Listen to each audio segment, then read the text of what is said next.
nada. Dime si vienes a mi cama, en la fama. Se la pasan riéndose casi mal. Assalamualaikum warahmatullahi wabarakatuh. Perkenalkan, nama saya Mulyasara dari kelas A2 Informatika dengan NIM 2302401435. Pada kali ini saya akan menjelaskan teks pada mata kuliah analisis dan desain perangkat lunak.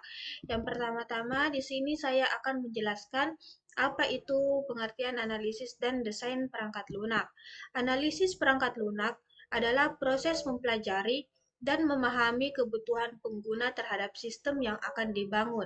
Tahap ini dilakukan sebelum proses pembuatan perangkat lunak dimulai agar pengembangan dapat mengetahui masalah yang dihadapi pengguna serta solusi yang dibutuhkan. Dalam tahap analisis, dilakukan pengumpulan informasi melalui wawancara, observasi, kuesioner, atau studi dokumen untuk memperoleh kebutuhan sistem secara lengkap. Analisis perangkat lunak sangat penting karena menjadi dasar dalam proses perancangan dan pengembangan sistem. Hasil analisis yang digunakan sebagai acuan untuk menentukan fitur, fungsi, dan tujuan sistem yang akan dibuat sehingga perangkat lunak dapat dikembangkan sesuai kebutuhan pengguna, mengurangi risiko kesalahan, serta meningkatkan kualitas sistem yang dihasilkan. Sedangkan desain perangkat lunak adalah proses merancang bagaimana suatu sistem akan dibangun berdasarkan hasil analisis kebutuhan yang telah dilakukan sebelumnya. Pada tahap ini, pengembangan mulai membuat gambaran dan terstruktur sistem secara detail agar proses pengembangan dapat berjalan lebih terarah dan sesuai dengan kebutuhan pengguna. Desain perangkat lunak berfungsi sebagai pedoman atau blueprint yang digunakan dalam proses pembuatan program sehingga setiap tahap pengembangan memiliki acuan yang jelas. Melalui proses desain, pengembangan menentukan struktur sistem, alur proses, basis data, antarmuka pengguna, serta hubungan antar komponen yang terdapat dalam sistem. Tahap ini sangat penting karena membantu menggambarkan bagaimana sistem akan bekerja sebelum proses coding dimulai. Dengan desain yang baik, pengembangan perangkat lunak dapat dilakukan dengan lebih efektif, mengurangi risiko kesalahan, mempermudah proses implementasi, serta menghasilkan sistem yang lebih terstruktur, efisien, dan mudah dipelihara di masa mendatang. Tujuannya yang pertama, analisis dilakukan untuk mengetahui kebutuhan, keinginan, dan harapan pengguna terhadap sistem yang akan dibangun. Dengan memahami kebutuhan pengguna secara detail, pengembangan dapat menciptakan sistem yang benar-benar sesuai dengan tujuan dan dapat membantu menyelesaikan masalah yang dihadapi pengguna. Yang kedua, tahap analisis bertujuan untuk mengidentifikasi sebagai kelemahan, hambatan, dan kekurangan pada sistem yang sedang digunakan. Dengan mengetahui sumber permasalahan, pengembangan dapat merancang solusi yang lebih efektif sehingga sistem baru dapat bekerja dengan lebih baik dibanding sistem sebelumnya. Yang ketiga, melalui proses analisis, pengembangan dapat menentukan fitur dan fungsi yang diperlukan dalam sistem. Fungsi tersebut disesuaikan dengan kebutuhan pengguna agar sistem mampu memberikan layanan yang maksimal, mempermudah pekerjaan, serta meningkatkan efisiensi dalam proses bisnis. Yang keempat, analisis dilakukan secara menyeluruh dalam membantu mengurangi kemungkinan terjadinya kesalahan selama proses pengembangan perangkat lunak. Kebutuhan yang telah didefinisikan dengan jelas akan memudahkan tim pengembang dalam membuat sistem, sehingga dapat menghindari perubahan besar yang dapat menghasilkan waktu dan biaya. Ada pula kegiatan dalam analisis perangkat lunak yang pertama yaitu wawancara. Wawancara dilakukan dengan pengguna atau pihak terkait untuk memperoleh informasi secara langsung mengenai kebutuhan sistem, kendala yang dihadapi, serta harapan terhadap sistem yang akan dikembangkan. Metode ini memungkinkan pengembang dapat informasi yang lebih detail dan akurat. Kedua, observasi. Observasi dilakukan dengan cara mengamati langsung proses kerja atau aktivitas yang sedang berlangsung. Melalui observasi, pengembangan dapat memahami alur kerja, menemukan masalah yang terjadi, dan juga mengetahui kebutuhan pengguna secara nyata di dunia di lapangan. Yang ketiga ada kuesioner. Kuesioner digunakan untuk mengumpulkan informasi dari banyak responden dalam waktu yang relatif singkat. Pertanyaan yang diberikan dapat membantu pengembang mengetahui kebutuhan, pendapat, dan tingkat kepuasan pengguna terhadap sistem yang digunakan saat ini. Yang terakhir, analisis dilakukan secara menyeluruh dapat membantu mengurangi kemungkinan terjadinya kesalahan selama proses pengembangan perangkat lunak. Kebutuhan yang telah didefinisikan dengan jelas akan memudahkan tim pengembang dalam membuat sistem sehingga dapat menghindari perubahan besar yang dapat menghasilkan waktu dan biaya. Ada pula komponen utama. Ada pula komponen utama, yaitu wawancara dilakukan.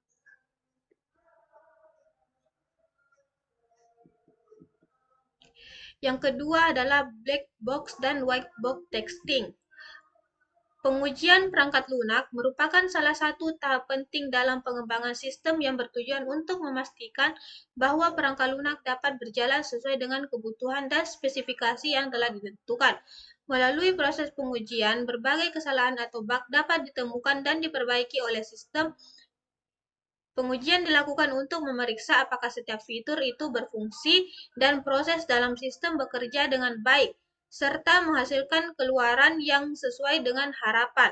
Selain itu, pengujian juga berperan dalam meningkatkan kualitas keandalan dan kinerja perangkat lunak sehingga sistem dapat berjalan secara optimal, aman, dan stabil.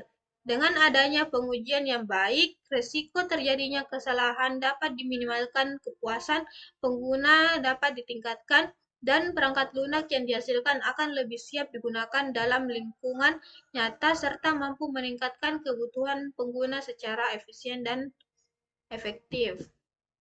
Ada pula dua metode pengujian. Yang pertama itu ada black box testing dan yang kedua white box testing. Black box testing adalah metode pengujian yang berfokus pada fungsi sistem tanpa melihat kode program yang ada di dalamnya. Pengujian dilakukan dengan memeriksa apakah input yang diberikan menghasilkan output yang sesuai dengan harapan. Dengan metode ini, pengujian hanya memperhatikan hasil yang ditampilkan oleh sistem dan tidak perlu mengetahui bagaimana proses tersebut dijalankan di dalam program. Black box testing biasanya digunakan untuk menguji fitur, validasi data, antarmuka pengguna, serta fungsi-fungsi utama sistem agar sesuai dengan kebutuhan pengguna. Metode ini sangat penting untuk memastikan bahwa sistem dapat bekerja dengan baik dari sudut pandang pengguna dan memberikan hasil yang sesuai dengan spesifikasi yang telah ditentukan. Sedangkan whiteboard testing adalah metode pengujian yang dilakukan dengan melihat dan menganalisis struktur internal program atau kode sumber, bertujuan untuk memastikan bahwa logika program yang berjalan dengan benar dan jalur program telah diuji. Penguji harus memahami kode program sehingga dapat memeriksa percabangan, perulangan, fungsi, serta alur proses yang terdapat di dalam sistem.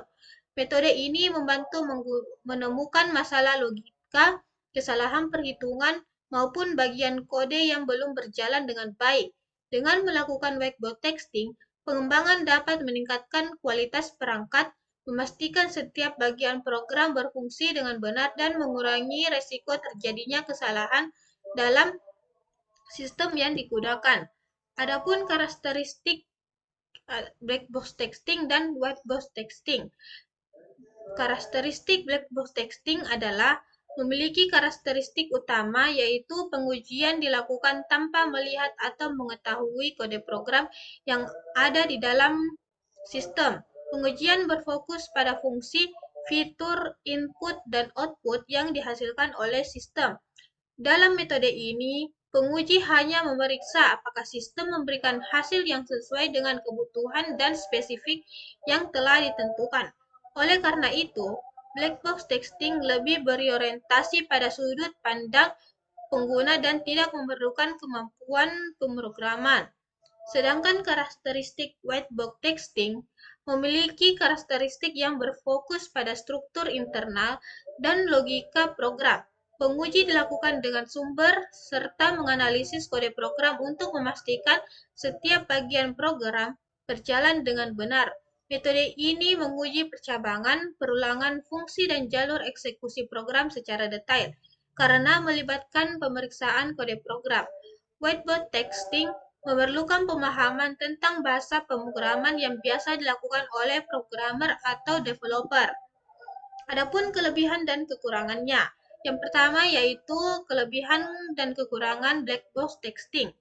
Kelebihan black box texting memiliki beberapa, yang diantaranya tidak memerlukan pengetahuan tentang kode program sehingga dapat dilakukan oleh tester maupun pengguna. Metode ini juga memudahkan karena berfokus pada fungsi sistem dan hasil yang ditampilkan. Selain itu, black box testing untuk menguji fitur antarmuka pengguna serta memastikan bahwa sistem telah berjalan sesuai dengan kebutuhan dan spesifikasi yang diharapkan.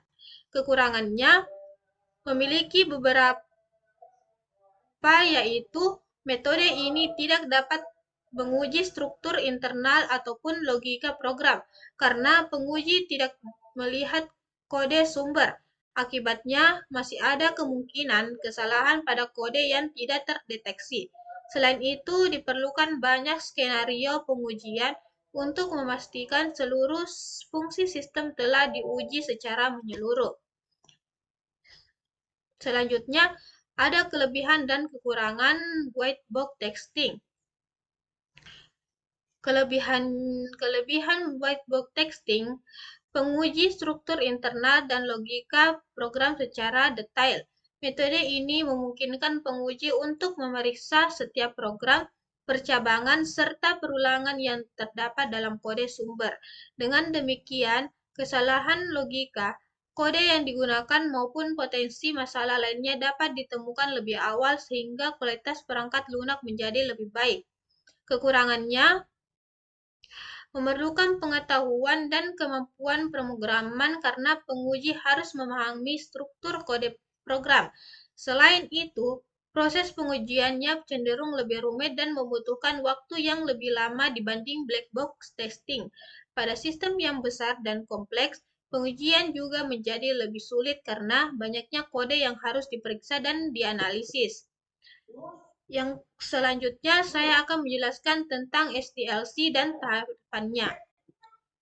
Pengertian SDLC adalah suatu metode atau kerangka kerja yang digunakan dalam proses pengembangan perangkat lunak secara sistematis dan terstruktur, memberikan panduan kepada pengembang dalam merancang, menganalisis, membangun, menguji, menerapkan, hingga memelihara sistem yang dibuat. Dengan adanya SDLC, proses pengembangan perangkat lunak dapat berjalan lebih terarah sehingga setiap tahapan dapat diselesaikan dengan baik sesuai kebutuhan pengguna dan tujuan organisasi. Selain itu, SDLC membantu tim pengembang dalam mengurangi resiko kesalahan, mengontrol biaya dan waktu pengerjaan, serta memastikan kualitas perangkat yang dihasilkan melalui tahapan-tahapan yang jelas dan berurutan. SDLC memungkinkan pengembang sistem menjadi lebih efektif, efisien, mudah dikelola, dan mampu menghasilkan aplikasi yang berkualitas tinggi serta dapat memenuhi kebutuhan pengguna dalam jangka panjang. Berikut ini adalah gambaran tahapan-tahapan SDLC. Yang pertama ada planning, kedua analisis, ketiga desain, keempat implementasi, kelima testing, dan yang terakhir maintenance. Berikut saya akan menjelaskan tahapan-tahapan SDLC. Yang pertama yaitu planning. Planning merupakan tahapan awal dalam SDLC yang bertujuan untuk menentukan tujuan, ruang lingkup, kebutuhan, biaya, sumber daya, serta jadwal pengembangan sistem. Pada tahap ini, tim pengembang melakukan identifikasi masalah dan menganalisis kelayakan proyek agar sistem yang dibuat dapat memenuhi kebutuhan pengguna secara efektif dan efisien. Tahap perencanaan sangat penting karena menjadi dasar bagi seluruh proses pengembangan serta perangkat lunak selanjutnya. Yang kedua ada analisis. Analisis merupakan tahap untuk mengumpulkan dan menganalisis kebutuhan pengguna serta kebutuhan sistem yang akan dikembangkan. Pada tahap ini, tim pengembang mempelajari proses bisnis, mengidentifikasi masalah, dan menentukan fitur-fitur yang diperlukan agar sistem dapat berjalan sesuai dengan tujuan yang diharapkan. Hasil dari tahap analisis akan menjadi dasar dalam proses perancangan sistem pada tahap berikutnya. Yang ketiga ada desain. Desain merupakan tahap perancangan sistem berdasarkan hasil analisis kebutuhan yang telah dilakukan sebelumnya. Pada tahap ini, tim pengembang membuat desain arsitektur sistem, database, antarmuka pengguna, serta alur proses yang digunakan dalam aplikasi. Tujuan tahap desain adalah memberikan gambaran yang jelas mengenai bagaimana sistem akan dibangun sehingga proses pengembangan dapat berjalan lebih terarah dan sesuai dengan kebutuhan pengguna. Yang keempat ada implementasi. Implementasi merupakan tahap penerapan desain sistem ke dalam bentuk kode pemrograman menggunakan bahasa yang telah dipilih. Pada tahap ini, pengembang mulai membangun seluruh fitur dan fungsi sistem sesuai dengan rancangan yang telah dibuat sebelumnya. Hasil dari tahapan implementasi adalah perangkat lunak dapat dijalankan dan siap untuk diuji guna memastikan semua fungsi bekerja dengan baik.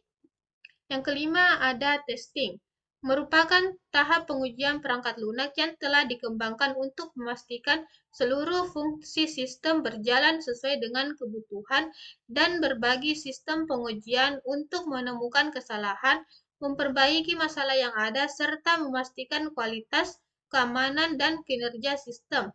Tujuan utama testing adalah memastikan perangkat lunak yang siap digunakan dengan baik oleh pengguna. Yang keenam ada maintenance, merupakan tahap pemeliharaan sistem setelah perangkat lunak digunakan oleh pengguna. Pada tahap ini, tim pengembang melakukan perbaruan, perbaikan masalah yang ditemukan, meningkatkan kinerja sistem, serta menambahkan fitur baru sesuai kebutuhan pengguna. Tujuan maintenance adalah menjaga agar perangkat lunak tetap berjalan dengan baik, aman, dan relevan terhadap pengembangan kebutuhan serta teknologi yang terus berubah. Selanjutnya saya akan menjelaskan tentang metode waterfall dan tahapannya. Metode waterfall adalah salah satu model pengembangan perangkat lunak dalam SDLC yang dilakukan secara berurutan dan sistematis. Setiap tahapan harus diselesaikan terlebih dahulu sebelum melanjutkan ke tahap berikutnya. Model ini disebut waterfall atau air terjun karena alur pengerjaannya mengalir dari atas ke bawah seperti air terjun. Waterfall cocok digunakan pada proyek yang memiliki kebutuhan yang jelas dan jarang mengalami perubahan selama proses pengembangan. Dengan tahapan yang terstruktur, model ini memudahkan pengelolaan proyek serta dokumentasi pada setiap tahap pengembangan. Berikut ini adalah gambaran waterfall. Yang pertama itu ada requirement analysis, kedua sistem desain, 3 implementasi, 4 testing, 5 deployment, dan yang terakhir maintenance.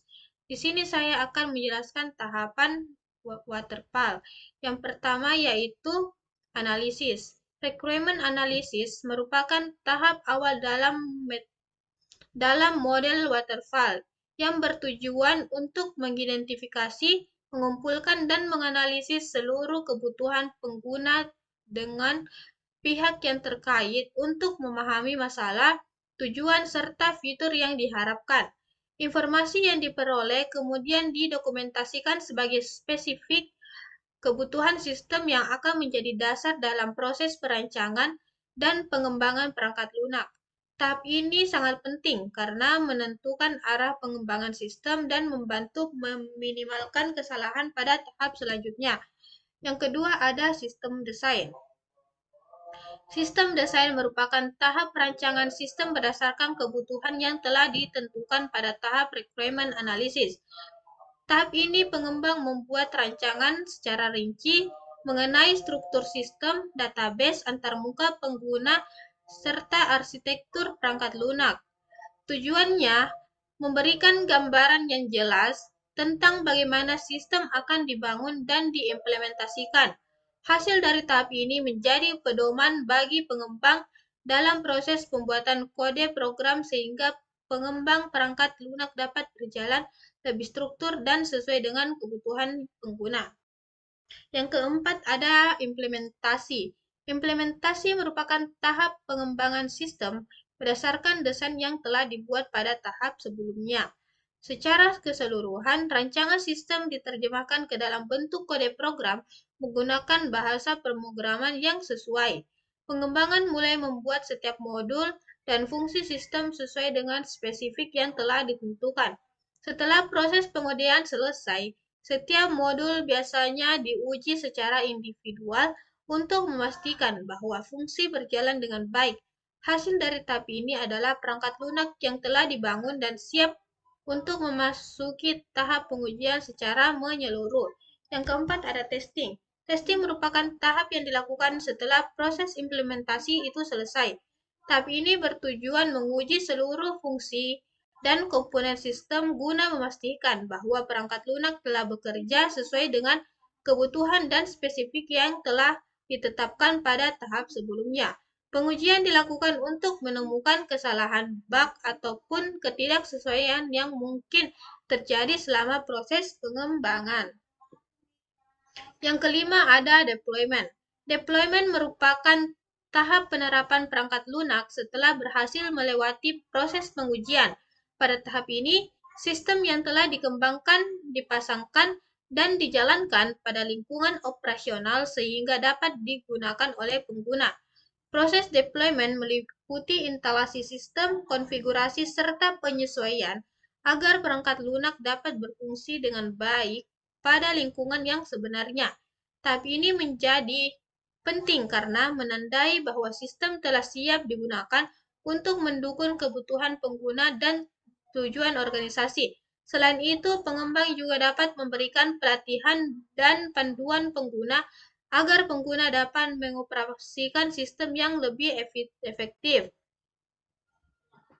Yang keenam ada sistem desain. Maintenance merupakan tahap terakhir yang dilakukan setelah sistem diterapkan oleh pengguna melalui kegiatan perbaikan kesalahan yang ditemukan selama pengguna meningkatkan kinerja sistem serta penyesuaian terhadap kebutuhan baru yang mungkin muncul. Selain itu, maintenance juga mencakup perbaruan sistem untuk meningkatkan keamanan, keandalan, dan efisiensi perangkat lunak. Tapi ini sangat penting karena membantu memastikan bahwa sistem tetap relevan dan mampu mendukung kebutuhan pengguna dalam jangka yang panjang. Selanjutnya di sini saya akan menjelaskan OOAD dan tahapannya. OOAD, Objek Orientasi Analisis dan Desain, adalah metode dalam pengembangan perangkat lunak yang digunakan untuk menganalisis kebutuhan sistem dan merancang solusi berdasarkan konsep objek. Dalam pendekatan ini, sistem dipandang sebagai kumpulan objek yang saling berinteraksi di mana setiap objek memiliki atribut atau data dan metode sebagai fungsi, membantu pengembangan memahami masalah, mengidentifikasi objek yang dibutuhkan, merancang hubungan antara objek, serta menerapkan ke dalam bentuk program. Dengan menggunakan OOAD, proses pengembangan sistem menjadi lebih terstruktur, mudah dipahami, mudah dikembangkan, dan lebih efisiensi dalam pemeliharaan maupun perbaikan sistem di masa depan. Berikut ini adalah tahapan OOAD sistem. Ada 6. Yang pertama yaitu kebutuhan sistem, kedua objek oriented analisis, ketiga identifikasi objek, keempat objek orientasi desain, kelima kelas diagram, dan yang terakhir implementasi atau coding. Yang pertama adalah kebutuhan sistem. Kebutuhan sistem yang bertujuan untuk mengidentifikasi, mengumpulkan, dan memahami kebutuhan pengguna terhadap sistem yang akan dibuat. Pada tahap ini dilakukan analisis terhadap masalah yang ada, tujuan sistem, fitur-fitur yang dibutuhkan, serta batasan harus diperhatikan. Informasi yang diperoleh menjadi dasar dalam merancang sistem agar sesuai dengan kebutuhan pengguna dan dapat menyelesaikan permasalahan secara efektif. Yang kedua, objek oriented analisis. Tahap ini merupakan proses menganalisis kebutuhan sistem dengan mengidentifikasi objek yang terlibat di dalamnya, termasuk fungsi, atribut, serta hubungan antar objek tersebut. Tahap ini dilakukan pemahaman terhadap bagaimana sistem bekerja berdasarkan kebutuhan pengguna, sehingga dapat dirancang sistem pada tahap berikutnya agar sistem yang dibuat lebih terstruktur dan sesuai dengan tujuan. Yang ketiga, identifikasi objek. Tahap ini bertujuan menentukan objek-objek utama yang akan digunakan dalam sistem serta menggambarkan interaksi antar pengguna dengan sistem melalui use case diagram. Pada tahap ini, diidentifikasi aktor yang terlibat, fungsi yang dapat dilakukan, serta hubungan antar faktor dan sistem. Proses ini membantu memberikan gambaran awal mengenai cara sistem sehingga memudahkan dalam perancangan dan pengembangan tahap selanjutnya. Yang keempat ada objek orientasi desain. Tahap ini merupakan proses merancang struktur sistem berdasarkan hasil analisis yang telah dilakukan sebelumnya. Pada tahap ini ditentukan bagaimana objek dalam sistem akan dibentuk, termasuk atribut, metode, serta hubungan antar objek. Selain itu, tahap ini sangat penting karena menjadi dasar pembuatan model sistem yang jelas, terstruktur, dan siap untuk diimplementasikan ke dalam program. Yang keempat itu kelas diagram. Tahap ini merupakan proses pembuatan diagram kelas yang menggambarkan struktur sistem secara lebih rinci, menunjukkan kelas-kelas yang ada dalam sistem beserta atribut, metode, dan hubungan antar kelas seperti asosiasi, pewarisan, dan ketergantungan.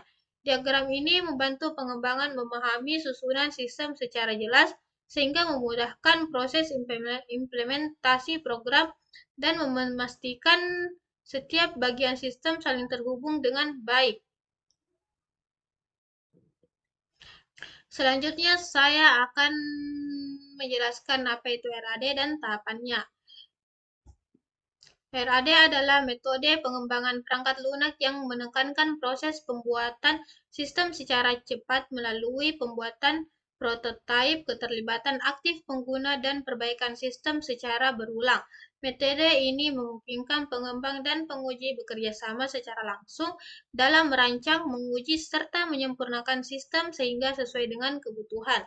RAD bertujuan untuk mempercepat proses pengembangan tanpa mengurangi kualitas sistem, sehingga aplikasi dapat diselesaikan dalam waktu yang lebih singkat, lebih fleksibel terhadap perubahan, dan lebih mudah menyesuaikan kebutuhan pengguna.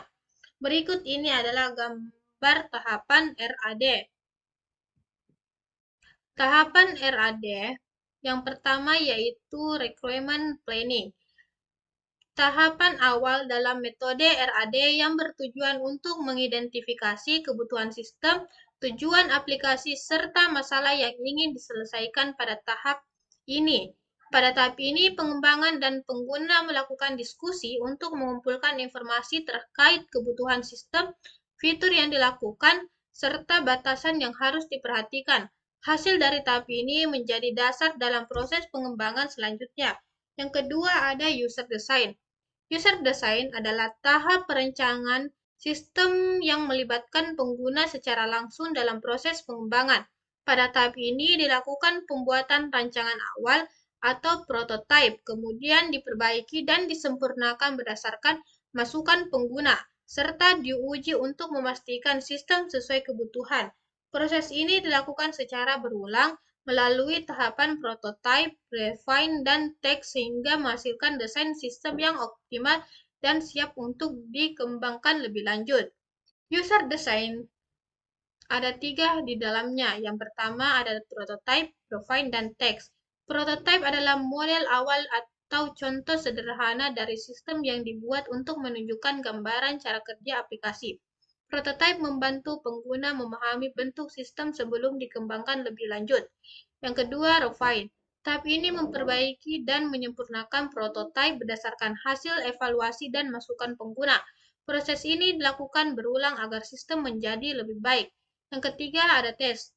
Tahap ini untuk menguji prototipe atau sistem guna memastikan bahwa fitur berjalan sesuai kebutuhan pengguna. Yang keempat, ada construction. Tahap ini merupakan proses pembangunan sistem secara penuh berdasarkan desain yang telah disetujui. Pada tahap ini dilakukan coding, integrasi antar komponen, serta pengembangan seluruh fitur sistem agar aplikasi dapat berfungsi secara normal. Yang keempat ada cutover. Pada tahap akhir RAD yaitu penerapan sistem ke lingkungan nyata. Kegiatan pada tahap ini meliputi pengujian akhir, pelatihan pengguna instalasi sistem, serta pengguna sistem secara resmi. Setelah implementasi, sistem siap digunakan untuk mendukung kebutuhan pengguna. Dan yang terakhir di sini saya akan menjelaskan tentang pengujian sistem dan tahapannya. Pengertian pengujian sistem adalah proses yang dilakukan untuk mengevaluasi dan memastikan bahwa suatu sistem atau aplikasi telah berjalan dengan baik sesuai dengan kebutuhan dan tujuan yang telah ditentukan. Proses ini dilakukan dengan cara menguji seluruh fitur dan kinerja sistem secara menyeluruh dan menentukan kesalahan, bug, kekurangan, atau ketidaksesuaian yang mungkin terjadi. Dengan adanya pengujian sistem, kesalahan dapat diperbaiki sebelum sistem digunakan oleh pengguna, sehingga sistem dapat beroperasi dengan lebih aman, stabil, dan mampu memberikan hasil yang optimal sesuai dengan harapan pengguna. Berikut ini adalah gambar tahapan pengujian sistem. Ada 6, yaitu yang pertama perancangan pengujian, 2 pembuatan test case, 3 pelaksanaan testing, 4 evaluasi, 5 perbaikan bug, dan yang terakhir testing. Berikut ini adalah penjelasan tentang tahapan pengujian. Yang pertama itu perancangan pengujian. Tahap ini merupakan langkah awal dalam proses pengujian sistem. Tahap ini ditentukan tujuan pengujian, ruang lingkup sistem yang akan diuji, metode yang digunakan, serta sumber daya yang dibutuhkan seperti waktu, alat, dan tim penguji. Perencanaan yang baik akan membantu proses pengujian berjalan lebih terarah dan efisien. 2. Pembuatan test case. Setelah perencanaan selesai, langkah berikutnya adalah membuat test case atau skenario pengujian. Test case berisi langkah-langkah detail yang akan dilakukan saat pengujian, data yang digunakan, serta hasil yang diharapkan.